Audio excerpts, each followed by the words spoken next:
മാംഗല്യം. അവതരണം മിത്രവിന്ദ. ബീച്ചിൽ ഇരുൾ പടർന്നു തുടങ്ങിയതും ആളുകൾ ഒന്നൊന്നായി കൊഴിഞ്ഞു പോയിക്കൊണ്ടേയിരുന്നു. മിതു അപ്പോഴും അതേ ഇരിപ്പായിരുന്നു. അതിനോട് പലതവണ അവളുടെ ഫോണിലേക്ക് ജാനി വിളിക്കുന്നുണ്ടായിരുന്നു, കാര്യങ്ങൾ എന്തായി എന്നറിയാനായി. പക്ഷേ മിതു ഒരിക്കൽ പോലും ആ കോൾ എടുത്തിട്ടുണ്ടായിരുന്നില്ല.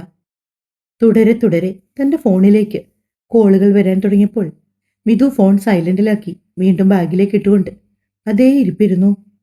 അതേസമയം വീട്ടിൽ ചെന്ന് കയറിയ അബിക്കും യാതൊരു സമാധാനവും ഉണ്ടായിരുന്നില്ല. കാര്യം മിഥുവിന്റെ ഭാഗത്തു നിന്നും ഇങ്ങനെയൊരു പ്രപ്പോസല് അവൻ പ്രതീക്ഷിച്ചതായിരുന്നില്ല. ഇടയ്ക്ക് എപ്പോഴും അവന് ചെറിയ സംശയമൊക്കെ തോന്നിയിട്ടുണ്ടായിരുന്നു. മിഥുവിന് തന്നോടുള്ള ഓവർ കെയറിങ്ങും തന്റെ കാര്യത്തിലുള്ള പൊസസീവ്നെസ്സും ഒക്കെ കാണുമ്പോൾ. പക്ഷെ പിന്നീട് അതങ്ങനെയൊന്നുമല്ലെന്ന് അവന് തന്നെ ബോധ്യമാകുന്ന തരത്തിലായിരുന്നു മിഥുവിന്റെ പെരുമാറ്റം. അതുകൊണ്ട് തന്നെ ഒട്ടും പ്രതീക്ഷിക്കാത്ത ഒരു പ്രപ്പോസലായിരുന്നതിനാൽ അബിയും ഒന്ന് ഉലഞ്ഞു പോയിട്ടുണ്ടായിരുന്നു. മാത്രമല്ല, മിഥുവും താനും തമ്മിലുള്ള അന്തരമെന്ന് പറയുന്നത് ആടും ആനയും തമ്മിലുള്ളത് ഉള്ളതുപോലെയാണ്. എങ്കിലും ആ ബീച്ച് റോഡിൽ അവളെ തനിച്ചാക്കി പോകുന്നതോർത്ത് അവൻ ഒരു വല്ലായ്മ തോന്നി.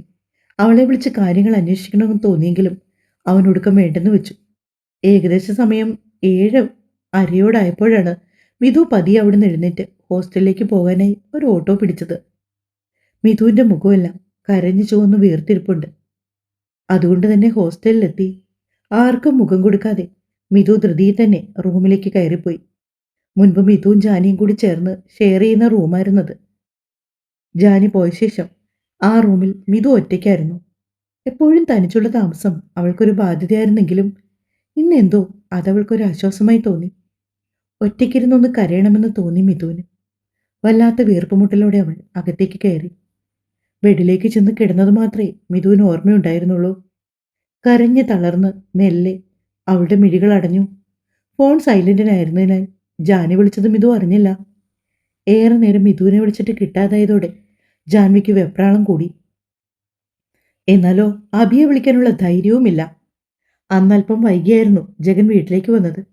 ഏകദേശം 9:30 ജഗൻ വരുമ്പോൾ. ജാൻവി അസ്വസ്ഥമായ മനസ്സോടെ ഫോണും പിടിച്ച് ബാൽക്കണിയിൽ നിൽക്കുമ്പോഴാണ് ജഗൻ അകത്തേക്ക് കയറി വന്നത്. കായലിലേക്ക് മിഴിന്നിട്ട് നിൽക്കുന്നവളെ അവൻ ഇടുപ്പിലൂടെ ചുറ്റി തന്നോട് ചേർത്ത് പിടിച്ചു. അവന്റെ അധരങ്ങൾ അവളുടെ കഴുത്തിൽ പതിഞ്ഞു. എന്താണ്, കാര്യമായ ആലോചനയിലാണല്ലോ? ജഗൻ മെല്ലെ അവളുടെ കാതോരം ചോദിച്ചതും ജാൻവി ഞൊടിയിടയിൽ അവൻ അഭിമുഖമായി തിരിഞ്ഞു നിന്നു. ജാൻവിയുടെ അധരങ്ങളിൽ നാണം വിടർന്നു. അവൾ ഒന്ന് പുഞ്ചിരിച്ചു. നോക്ക്, എനിക്ക് വാക്ക് തന്നതാണ്. ലാസ്റ്റ് എക്സാം കഴിഞ്ഞിട്ട്. ജഗൻ അത്രയും പറഞ്ഞു തുടങ്ങിയപ്പോൾ തന്നെ ജാൻവി അവന്റെ വായ പൊത്തി. എന്താ ജഗനിത്? ഒരുമാതിരി ചേ. അവൾ നാണത്തോടെ അതും പറഞ്ഞുകൊണ്ട് വീണ്ടും തിരിഞ്ഞു നിന്നു. അവളെ പൊതിഞ്ഞ ജഗന്റെ കൈകൾ കൂടുതൽ മുറുക്കത്തിലായി. ഇത്തവണ അവന്റെ അധരങ്ങൾക്കൊപ്പം ദന്തങ്ങൾ കൂടി അവളുടെ കഴുത്തിലേക്ക് പതിഞ്ഞു. നേർത്ത വേദനയും സുഖവും ഒരുപോലെ കൂടിക്കലർന്ന ആ വികാരത്തിന്റെ പുറത്ത് ജാൻവി കണ്ണുകൾ ഇറുക്കിയടച്ച് അങ്ങനെ നിന്നു. അവന്റെ പല്ലുകൾ പതിഞ്ഞെടുത്ത് നാവുകൊണ്ടൊന്ന് ഒഴിഞ്ഞ് മെല്ലെ അവളിൽ നിന്നും അടർന്നു മാറി. ഞാൻ പോയി ഒന്ന് ഫ്രഷ് ആയിട്ട് വരാം. ഇന്ന് അത്യാവശ്യം നല്ല ജോലി തിരക്കുണ്ടായിരുന്നു. ഞാൻ അത്യാവശ്യം ടയേർഡാണ്. ഓക്കെ, ഞാൻ ഡിന്നർ കഴിച്ചു. ജഗൻ ഫ്രഷ് ആയിട്ട് വാ. അപ്പോഴേക്കും ഞാൻ കഴിക്കാനുള്ളതൊക്കെ എടുത്തു വെക്കാം. ശരി. നാളെ എനിക്കപ്പം നേരത്തെ പോകണം. അതുകൊണ്ട് ഇന്ന് നേരത്തെ കിടക്കണം. 1-2 സ്ഥലങ്ങളിൽ പോകാനുണ്ട് നാളെ. എവിടേക്കാ ജഗൻ? പെട്ടെന്ന് ജാൻവി ആവേശത്തോടെ ചോദിച്ചതും ജഗൻ അവളെ രൂക്ഷമായി നോക്കി. എന്താ ഇത്ര ആവേശം? കേസിന്റെ കാര്യവുമായി ബന്ധപ്പെട്ടാണ്. ജഗൻ പറഞ്ഞതും ജാൻവി ഓ എന്ന് പറഞ്ഞുകൊണ്ട് മുഖം തിരിച്ചു. ജഗൻ കുളിക്കാനായി പോയതും ജാൻവിക്ക് വീണ്ടും മിഥുവിന്റെ കാര്യം ഓർമ്മ വന്നു. അവൾ പെട്ടെന്ന് ഫോണെടുത്ത് മിഥുവിനെ ഒരിക്കൽ കൂടി വിളിച്ചു. ഇനി എന്ത് ചെയ്യണമെന്നറിയാതെ ജാൻവി നിന്ന സമയം ജഗൻ ഫ്രഷായി തിരികെ ഇറങ്ങി വന്നു. നീ കഴിച്ചെന്ന് പറഞ്ഞിട്ട്? അവൾ 2 പ്ലേറ്റില് ഫുഡ് വിളമ്പെന്ന് കണ്ട് അവൻ ചോദിച്ചു. മറുപടിയായിട്ട് അവൾ അവനെ നോക്കി ഒന്ന് കണ്ണുരുട്ടി. അവരിരുവരും ഒരുമിച്ച് ഡൈനിങ് ഹാളിലേക്ക് നടന്നു. ജാൻവി ആഹാരം കഴിച്ചതാണെങ്കിൽ കൂടി അവൾ ജഗനൊരു കമ്പനി കൊടുത്ത് അവന്റെ അരികിൽ തന്നെ ഇരുന്നു. ഒരു പ്ലേറ്റില് ചപ്പാത്തിയുടെ പാതി ഭാഗം മാത്രം എടുത്താണ് അവൾ കഴിച്ചത്. തനിക്ക് എന്തെങ്കിലും ടെൻഷനുണ്ടോ?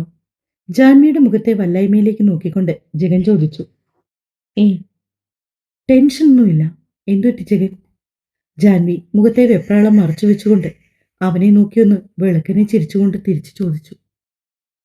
അല്ല, തന്റെ മുഖം കണ്ടിട്ട് അത്ര തെളിച്ചമല്ലാത്ത പോലെ തോന്നി. അതുകൊണ്ട് ചോദിച്ചതാ. ജഗന് തോന്നുന്നതാവും. ജാൻവി അലസമായി പറഞ്ഞു. അതിന് മറുപടിയായി ജഗനൊന്ന് മൂളിയതേ ഉള്ളൂ. ഇന്നത്തെ എക്സാം എങ്ങനെ ഉണ്ടായിരുന്നു? ഓക്കെ അല്ലേ? ഓക്കെയാണ് ജഗൻ, ജാൻവി പറഞ്ഞു. പക്ഷെ അവളുടെ മുഖത്ത് അപ്പോഴും മിഥുവിനെ വിളിച്ചിട്ട് അവൾ കോൾ എടുക്കാത്തതിലുള്ള ടെൻഷൻ ബാക്കിയായിരുന്നു. ജഗൻ ആഹാരം കഴിച്ചു കഴിഞ്ഞ് എഴുന്നേറ്റതും ജാൻവി വേഗം തന്നെ അവന്റെ പ്ലേറ്റെല്ലാം അടുക്കളയിലേക്ക് എടുത്തുകൊണ്ട് പോയി കഴുകി ക്ലീൻ ചെയ്ത് സ്റ്റാൻഡിലേക്ക് വെച്ചു. ജഗൻ ഫോൺ നോക്കി റൂമിലേക്ക് നടന്നതും ഒരിക്കൽ കൂടി ബാൽക്കണിയിൽ നിന്നുകൊണ്ട് മിഥുവിനെ വിളിച്ച ശേഷം ജാൻവിയും അവന് പിന്നാലെ റൂമിലേക്ക് നടന്നു. അത്രയും നേരമായിട്ടും ഇത് ഫോൺ എടുക്കാതായതോടെ ജാൻവി ഊഹിച്ചു മിക്കവാറും അബി അവളുടെ പ്രണയം നിരസിച്ചിട്ടുണ്ടാകുമെന്ന്. വല്ലാത്തൊരു മനസ്സുമായി ജാൻവി കിടക്കയിലേക്ക് കിടന്നു. കിടന്ന മാത്രമേ തന്നെ ജഗന്റെ കൈകൾ വന്ന് അവളെ പൊതിഞ്ഞു പിടിച്ചു. മലർന്നു കിടന്നവളെ അവൻ തനിക്ക് അഭിമുഖമായി പിടിച്ചു കിടത്തി. അല്പനേരം അവളുടെ കണ്ണിലേക്ക് നോക്കി. പിടച്ചിലൂടെ ജാൻവി മിഴികൾ താഴ്ത്തി. ബാൽക്കണിയിലേക്കുള്ള കർട്ടൻ ക്ലോസ് ചെയ്യാത്തതുകൊണ്ട് തന്നെ മങ്ങിയ നിലാവെളിച്ചം റൂമിൽ ആകമാനം ഒഴുകി പരക്കുന്നുണ്ടായിരുന്നു. ജഗന്റെ കൈകൾ കൂടുതൽ മുറുക്കത്തോടെ ജാൻവിയുടെ അരക്കെട്ടിൽ അമർന്നു. കാറ്റിന് പോലും കടക്കാൻ കഴിയാത്തത്ര അടുത്ത് അവർ ഒട്ടിക്കിടന്നു. ജാൻവിയുടെ നെറുകയിലൊന്ന് ചുംബിച്ചുകൊണ്ട് ജഗൻ അവളെ ഇറുക്കി പിണർന്നു. പിന്നെ മെല്ലെ കണ്ണുകളടച്ചുറങ്ങി. ജാൻവി അപ്പോഴും ഉറങ്ങാൻ കഴിയാതെ ആലോചനയിലായിരുന്നു. ഇടയ്ക്കെപ്പോഴും അവളും ഒന്ന് ഉറക്കം പിടിച്ച സമയം. ഏകദേശം 11 മണിയോട് അടുത്ത് കാണും. അപ്പോഴാണ് ജാൻവിയുടെ ഫോൺ റിങ് ചെയ്തത്. തന്റെ ഉടലിനെ ചുറ്റിവരിഞ്ഞു കിടക്കുന്ന ജഗന്റെ കൈ പതിയെ തന്നെ നിന്ന് അടർത്തി മാറ്റിക്കൊണ്ട് ജാൻവി ജഗന്റെ മുഖത്തേക്ക് നോക്കി. അവൻ ഉറക്കമാണെന്ന് കണ്ടതും ഫോണും എടുത്തുകൊണ്ട് പതിയെ ബാൽക്കണിയിലേക്ക് നടന്നു. എന്താ വിധു, നിനക്ക് ബോധമില്ലേ? ഞാൻ എത്രമാത്രം ടെൻഷൻ അടിച്ചെന്നറിയാമോ? നിന്നെ എത്ര പ്രാവശ്യം ഞാൻ വിളിച്ചു? നീ എന്താ ഒരിക്കൽ പോലും ഫോൺ എടുക്കാതിരുന്നത്? ജാൻവിയുടെ ചോദ്യത്തിൽ വല്ലാത്ത ദേഷ്യം. അത് പിന്നെ ജാനി, മിഥുവിന്റെ ശബ്ദം ഇടറിപ്പൊലിഞ്ഞു പോയിരുന്നു. നിന്റെ സൗണ്ട് എന്താ വല്ലാതിരിക്കുന്നേ? നീ കരയുമായിരുന്നോ? ജാൻവി ചോദിച്ചതും മിഥു ഒരു പൊട്ടിക്കരച്ചിലോടെ റെസ്റ്റോറന്റിൽ വെച്ച് അബിയുമൊത്തുള്ള സംഭാഷണങ്ങൾ ഒന്നിടവിടാതെ ജാൻവിയോട് പറഞ്ഞു കേൾപ്പിച്ചു. അബിയുടെ പ്രതികരണം ഏകദേശം അങ്ങനെയൊക്കെ തന്നെ ആകുമെന്ന് ഉറപ്പിച്ചതുകൊണ്ട് ജാൻവിക്ക് അത് കേട്ടപ്പോ വലിയ ഞെട്ടലൊന്നും ഉണ്ടായില്ല. പക്ഷേ മിഥുവിന്റെ അവസ്ഥ ഓർത്തപ്പോ അവൾക്ക് വല്ലാതെ വിഷമം വന്നു. മിഥു, നീ ഇങ്ങനെ കരയില്ല. ഇങ്ങനെ കരഞ്ഞതുകൊണ്ട് എന്താ പ്രയോജനം? തൽക്കാലം കാര്യങ്ങളെക്കുറിച്ച് കൂടി ബോൾഡായിട്ട് നേരിട്. പിന്നെ നീ ഇപ്പോ ഇഷ്ടം പറഞ്ഞെന്ന് കരുതി അവനത് പറഞ്ഞ ഉടൻ തന്നെ അക്സെപ്റ്റ് ചെയ്യണമെന്നില്ലല്ലോ. എല്ലാവരും ഇങ്ങനെയൊക്കെ തന്നെയാ. ആദ്യം ഇങ്ങനെയൊക്കെ പറയും. നീ അവന്റെ ഭാഗത്തു കൂടി നിന്നൊന്ന് ചിന്തിക്ക്. അവൻ ചിലപ്പോ കുടുംബപരമായും സാമ്പത്തികപരമായും ഒക്കെ ചിന്തിച്ചിട്ടുണ്ടാവും. അതുകൊണ്ടാവും അവൻ അങ്ങനെയൊക്കെ പറഞ്ഞത്. നീയുമായി ഒരിക്കലും ചേരാത്ത ഒരു ബന്ധമാണ് അവൻ്റേതെന്ന്. അല്ലാതെ ദേവി ഇത് മറ്റൊരു ആംഗിളിൽ നിന്ന് നീ ഇതിനെ കാണരുത്. ജാനി മിഥുവിനോട് അപേക്ഷിക്കും പോലെ പറഞ്ഞു. ജാനി, നീ ഒന്ന് അബിയെ വിളിക്കാമോ? എന്നിട്ട് അവനോടൊന്ന് പറയാമോ? മിഥു കൊഞ്ചുന്നത് പോലെ ജാനിയോട് ചോദിച്ചു. നോക്ക് മിഥു, ഞാൻ അബിയെ വിളിക്കും. ഒരു പയം വിളിച്ച് ഞാൻ കാര്യങ്ങൾ സംസാരിക്കും. നീ ഇങ്ങനെ ടെൻഷൻ ആവല്ലേ. ഇന്നൊരു രാത്രിയല്ലല്ലോ എല്ലാത്തിൻ്റെ അവസാനം. നമുക്ക് മുമ്പിൽ ഇനിയും ഒരുപാട് സമയമുണ്ട്. ഞാൻ എന്തായാലും നാളെ തന്നെ അബിയെ വിളിക്കാം. നീ അവനെ 2 വർഷമായി ആത്മാർത്ഥമായി പ്രണയിക്കുന്നുണ്ടെന്ന് ഞാൻ അവനോട് പറയാം. എടി, എനിക്കവനെ മറക്കാൻ കഴിയില്ലെന്ന് കൂടി നീ പറയണം. അവനെ മറന്ന് മറ്റൊരാളെ ഒരിക്കലും എനിക്ക് വിവാഹം കഴിക്കാൻ സാധിക്കില്ല. അവന്റെ സ്ഥാനത്ത് ഇനി ഒരാളെ ചിന്തിക്കാൻ കഴിയാത്ത വിധം ഞാൻ അവനെ പ്രണയിക്കുന്നുണ്ടെന്ന് നീ പറയണം. മിഥു കണ്ണീരോടെ പറഞ്ഞപ്പോൾ ജാൻവിക്കും വല്ലായ്മ തോന്നിപ്പോയി. ഇങ്ങനെ വെറുതെ ഇതൊക്കെ ആലോചിച്ച് മനസ്സ് വിഷമിപ്പിക്കരുത് മിഥു. നാളെ കഴിഞ്ഞാൽ നിനക്ക് വീട്ടിലേക്ക് മടങ്ങിപ്പോകേണ്ടതല്ലേ. നീ തൽക്കാലം ഒന്ന് സമാധാനമായിട്ടിരിക്കെ. വെറുതെ മുഖമൊക്കെ കരഞ്ഞ് വിഷമിപ്പിച്ച് മറ്റുള്ളവരെ കൂടി കാര്യം അറിയിച്ചാൽ അറിയാലോ പിന്നീട് എന്താ സംഭവിക്കാൻ പോകുന്നെന്ന്. ഹോസ്റ്റലിലെ വാർഡൻ അറിഞ്ഞാൽ നമ്മളിപ്പോ വിചാരിക്കുന്നതിലും വേഗം ഇതൊക്കെ കോവിലകത്തെത്തും. ഈ ന്യൂസ് നിന്റെ വീട്ടുകാരറിഞ്ഞാലുള്ള അവസ്ഥ ഒന്ന് ഓർത്തു നോക്കിയേ. ഒന്നും വേണ്ട, നിന്റെ ഏട്ടൻ അറിഞ്ഞാൽ എന്താ ഉണ്ടാവുകയെന്ന് നിനക്കറിയാമോ? അതൊക്കെ ആലോചിക്കുമ്പോഴാണ് എനിക്ക് ടെൻഷൻ. ജഗന്റെ ദേഷ്യം വെച്ച് ഇക്കാര്യത്തിൽ എങ്ങനെ പെരുമാറും? ജാൻവി കടുത്ത മാനസിക സംഘർഷത്തോടെ പറഞ്ഞു. നോക്ക്, വീട്ടിലൊക്കെ അറിഞ്ഞാൽ ചിലപ്പോൾ അബിയെ അപായപ്പെടുത്താൻ വരെ അവർ ശ്രമിച്ചു കളയും. മിതു, നീയായിട്ട് മറ്റുള്ളവരെ അറിയിക്കരുത്. ഉള്ളിൽ സന്തോഷമില്ലെങ്കിലും പുറമേ സന്തോഷം അഭിനയിച്ചുകൊണ്ടെങ്കിലും നിൽക്കണം. എല്ലാ കാര്യങ്ങളും എല്ലാവർക്കും കണ്ടുപിടിക്കാൻ ഒരു നിമിഷം മതി നമ്മുടെ അശ്രദ്ധ കൊണ്ട്. ജാനി പാതിയിൽ പറഞ്ഞു നിർത്തി. മിതുവിന് കാര്യങ്ങളൊക്കെ മനസ്സിലാവുന്നുണ്ടായിരുന്നു. ഇല്ല ജാനി, ഞാൻ ഞാനായിട്ട് ആരെയൊന്നും അറിയിക്കില്ല. തൽക്കാലം തൽക്കാലം നീ സമാധാനമായിട്ടിരിക്കും. ഞാൻ എന്തെങ്കിലും ഒരു വഴി കണ്ടെത്താം. നാളെ നേരെ ഒന്ന് വിളക്കട്ടെ. ജഗൻ രാവിലെ പോകുന്നാ പറഞ്ഞേ. ജഗൻ ഓഫീസിൽ പോയ ശേഷം ഞാൻ അബിയെ വിളിക്കാം. വിളിച്ച് ഞാൻ സംസാരിക്കാം. ശരി, ഞാനെനിക്ക് ഫോൺ വയ്ക്കാം. അതും പറഞ്ഞ് മിഥുവിന്റെ കോൾ കട്ട് ചെയ്ത് ജാൻവി റൂമിലേക്ക് നടക്കാൻ തുടങ്ങുന്ന സമയത്താണ് അവൾക്ക് തൊട്ട് പിന്നെ നിൽക്കുന്ന ജഗനെ കണ്ടത്. ഒരു വേള എന്തു പറയണമെന്നറിയാതെ ഉമിനീരിറക്കിപ്പോയി ജാൻവി. ജഗന്റെ രൂക്ഷമായ നോട്ടം നേരിടാനാവാതെ അവളുടെ മുഖം കുനിഞ്ഞു. സർവ്വം എരിച്ചു കളയാൻ പാകത്തിലുള്ള ദേഷ്യമുണ്ടായിരുന്നു ജഗന്റെ കണ്ണിൽ. ജഗൻ ജാൻവിക്ക് അടുത്തേക്ക് നടക്കുന്ന ഓരോ നിമിഷവും അവൾ രണ്ടടി പിന്നോട്ട് മാറി. ആരായിരുന്നു ഫോണിൽ? അവൾ ഇന്നോളം കേട്ടിട്ടില്ലാത്ത അത്ര കടുപ്പത്തിൽ ജഗന്റെ ശബ്ദം. ജഗൻ, ഞാൻ പറയാം, പ്ലീസ്. ജാൻവിയുടെ ശബ്ദം നന്നേ പതിഞ്ഞു പോയിരുന്നു. ജാൻവി, ഞാൻ ചോദിച്ചത് ഫോണിൽ ഇപ്പോൾ ആരോടായിരുന്നു നീ സംസാരിച്ചതെന്നാണ്. എൻ്റെ ഒരു ഫ്രണ്ടിന് പേരില്ലേ? ജഗൻ പിന്നെയും ശബ്ദം ഉയർത്തി. ഉണ്ട്, മിതു ആയിരുന്നു വിളിച്ചത്. ജാൻവി ഭയത്തോടെ ജഗന്റെ നോട്ടം നേരിടാനാവാതെ പറഞ്ഞു. നിമി നേരത്തിനുള്ളിൽ ജഗന്റെ കൈകൾ വായുവിലൊന്ന് ഉയർന്നു പൊങ്ങി. ജാൻവി പേടിയോടെ മുഖം ചിരിച്ചു കളഞ്ഞു. അവളെ തല്ലാതെ.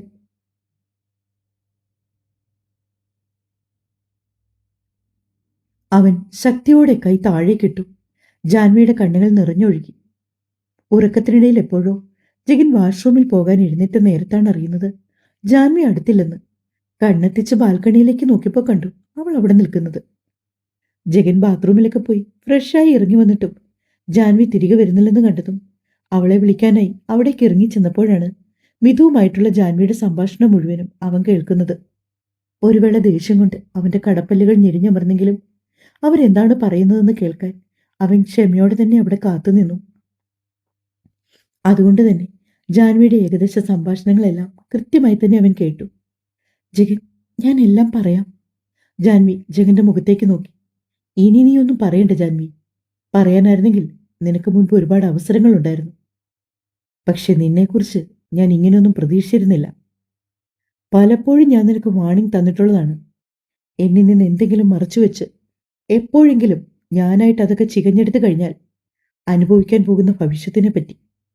ജഗൻ പറഞ്ഞുകൊണ്ട് മുറിക്കുള്ളിലേക്ക് കയറിപ്പോയപ്പോൾ അത്രയും നാള് നെഞ്ചോട് ചേർത്ത് പിടിച്ച വിലപ്പെട്ടത് എന്തോ ഒന്ന് തന്റെ കയ്യിൽ നിന്ന് ഊർന്നു പോയതുപോലത്തെ ഒരു വേദന ജാൻവിയിൽ പടർന്നു. അവൾ ഓടി ജഗൻ അടുത്തേക്ക് ചെന്നു. അവന്റെ കൈകൾ കൂട്ടി ക്ഷമ ചോദിക്കാൻ ശ്രമിച്ചെങ്കിലും ജഗൻ ആ കൈകൾ കുടഞ്ഞെറിഞ്ഞു.